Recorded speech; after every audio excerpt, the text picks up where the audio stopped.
Bagaimana hukumnya bila seorang laki-laki menikahi Nasrani?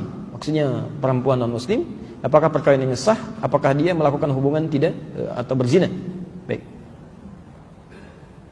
Bagaimana dengan Nabi Nuh, Nabi Lut dan Asia, istrinya Fir'aun? Baik. Mari kita lihat, ini pertanyaan bagus sekali dan dikomparasikan dengan kisah yang berbeda dan kias yang berbeda. Pertama, larangan menikah beda agama, itu jelas sekali. Quran surah kedua Al-Baqarah ayat 221, posisi paling kanan sebelah atas. Quran surah kedua Al-Baqarah ayat 221. Oke, wala tankihul musyrikati hatta yu'min, wala amatun mu'minatun khairum min musyrikati walau a'jabatkum. Wala tankihul musyrikina hatta yu'minu, wala 'abdun mu'minun khairum min musyriki walau a'jabakum. Ulaika yad'una ila an-nar. Ulaika yad'una ila an-nar. Allahu Akbar. Wala tankihul musyrikat, jelas, dan jangan pernah nikahi perempuan yang musyrik.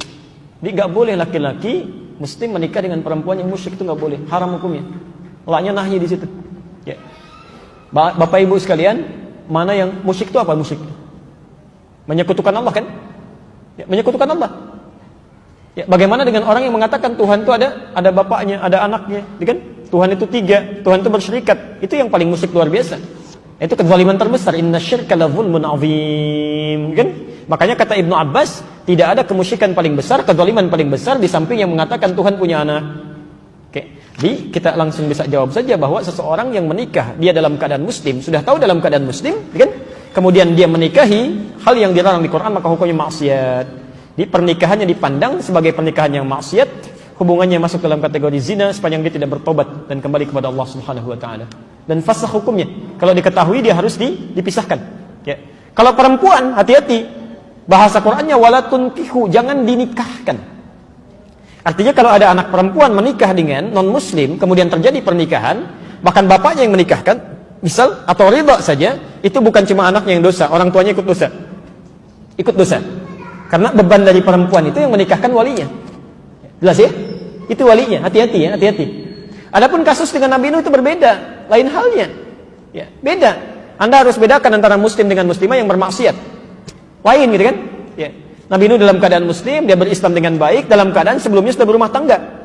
Ya, diangkat mendapat hidayah, diangkat ditetapkan sebagai seorang rasul. Ya. Sama. Nabi Muhammad SAW itu kan hanif sebelumnya. Khadijah juga demikian. Ketika Nabi Muhammad diangkat sebagai seorang rasul, ditetapkan, ngajak istrinya kan berdakwah. Itu sudah berumah tangga, sudah hanif sebelumnya. Maka diajak mau ikut. Nabi Ibrahim ketika menemukan Allah, tadinya kan mencari. Lihat matahari, lihat bulan, lihat sana sini, gitu kan? Sampai menemukan Allah, diajak istrinya beriman. Nabi Nuh juga dalam keadaan demikian, mendapatkan risalah, beriman, diajak istrinya. Ya? Ketika tidak mau dia beriman, bahkan anaknya tidak mau, Quran turun mengatakan innahu laisa min ahlik, dia bukan keluargamu. Selesai.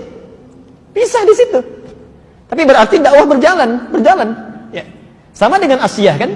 Asia dengan Fir'aun sudah berumah tangga sebelumnya. Ya, ketika Musa diutus didakwahi, Asianya beriman, Fir'aunnya tidak. Ya kan? Cuma dia menyembunyikan imannya untuk berdakwah kan? Dia ajak dan sebagainya. Ya, itu poinnya. Itu poinnya. Tapi kalau misalnya seseorang sudah beriman sebelumnya, sudah muslim, ya, dan dalam keadaan belum menikah, tidak boleh menikah dengan pasangan yang bukan muslim, itu tidak seiman. Dosa hukumnya. Dan bahkan, maaf bahasa Qur'annya, ulaika yad'una ilan nar. Nanti banyak madaratnya yang mengajak pada neraka. Hubungannya sudah salah, pandangannya sudah keliru, semuanya zina aja. Ya, haram gitu kan? Dan sebagainya. Dan segala perangkat kehidupannya akan kacau, nggak akan enak tuh. Nggak akan enak, ya. Tidak ada kemunafikan terbesar kecuali di satu tempat, mohon maaf ya, satu tempat ibadah pada Tuhan yang berbeda, tapi sama-sama saling mengingkari. Ya kan?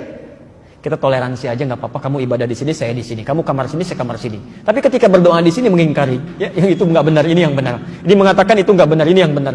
Nggak akan maslahat kehidupannya.